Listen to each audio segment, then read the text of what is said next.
Straight చేసుకోదియా.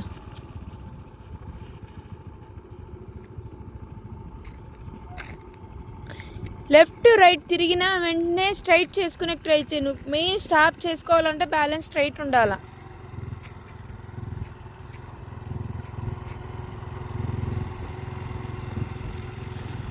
Break. Straight దియా. Straight straight.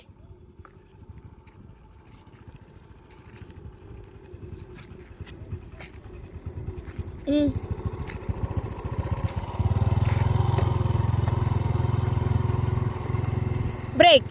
Straight straight దియా. Straight అయ్యు.